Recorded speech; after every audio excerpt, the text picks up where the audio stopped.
Hello guys, welcome to my kitchen. നമുക്കൊരു special മീൻകറി ആയാലോ? പത്തനംതിട്ട സ്റ്റൈൽ സ്പെഷ്യൽ മീൻകറി. അപ്പം തുടങ്ങിയല്ലേ. പിന്നെ ഇത് നമ്മൾ തയ്യാറാക്കാൻ വേണ്ടിയിട്ട് ഓയിൽ വേണം. ഓയിൽ എൻ്റെ കയ്യിൽ കോക്കനട്ട് ഓയിൽ ഇല്ല, അതുകൊണ്ട് ഞാനിപ്പോൾ തൽക്കാലത്തേക്കിന് സൺഫ്ലവർ ഓയിലാണ് കേട്ടോ യൂസ് ചെയ്യുന്നത്. പിന്നെ വേണ്ടുന്നത് ഇഞ്ചിയും വെളുത്തുള്ളിയും കൊത്തി അരിഞ്ഞതാണ്. പിന്നെ കടുക് വറുക്കാനെ കൊണ്ട് കടുക്, പിന്നെ മുളക് പൊടി ആവശ്യത്തിന്, മീൻ്റെ കണക്കനുസരിച്ച്, പിന്നെ വേണം നമ്മുടെ കരിയാപ്പില സ്പെഷ്യൽ. പിന്നെ നമുക്ക് ഇതിനകത്തിലേക്ക് ഓയിൽ ഒഴിച്ചു കൊടുക്കാം. ചട്ടിക്കകത്ത് കടായിക്കകത്തിലേക്ക് ഇനി കടായി ഒന്ന് ചൂടാകുന്നത് വരെ വെയിറ്റ് ചെയ്യാം.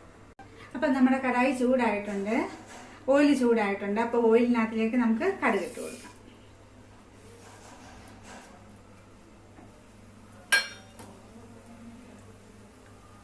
അപ്പം നമ്മുടെ കടുക് പൊട്ടി തുടങ്ങിയിട്ടുണ്ട്.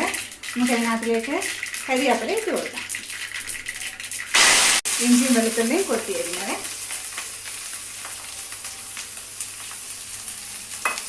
പിന്നെ അത് ഇളക്കി കൊടുക്കാം. സ്പൂൺ മുളക് പൊടിയാണ് ഞാനത് ആഡ് ചെയ്തിട്ടുണ്ട്. 5 ടേബിൾ സ്പൂൺ മുളക് പൊടി. അത് ഞാൻ ചെറുതായിട്ടൊന്ന് ഇളക്കി കൊടുക്കാം. ഒന്ന് ചെറുതായിട്ട് അതിൻ്റെ ഒരു പച്ചപ്പ് ഒന്ന് മാറുന്നത് വരെ. ഇനി ഇതിനകത്തിലേക്ക് ആവശ്യത്തിനനുസരിച്ച് വെള്ളം ഒഴിച്ചു കൊടുക്കും. വെള്ളം നന്നായിട്ട് തിളയ്ക്കണം. നമുക്കിത് അടച്ചു വെച്ച് തിളപ്പിക്കണം. 5 മിനിറ്റ് 10 മിനിറ്റ് വെയിറ്റ് ചെയ്യണം.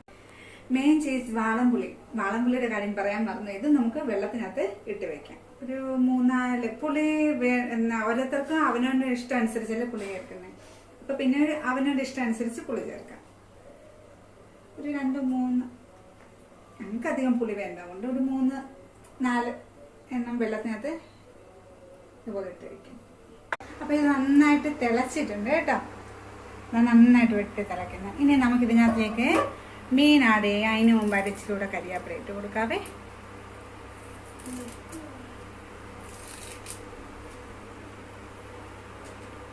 നമുക്ക് അതിനകത്തിലേക്ക് മീൻ ആഡ് ചെയ്യാം.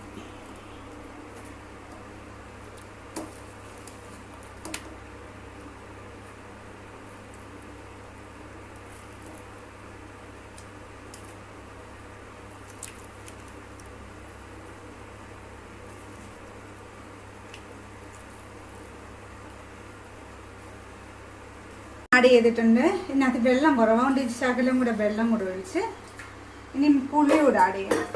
ഇനി നമുക്ക് പുളിയൂടെ ആഡ് ചെയ്ത് കൊടുക്കാം.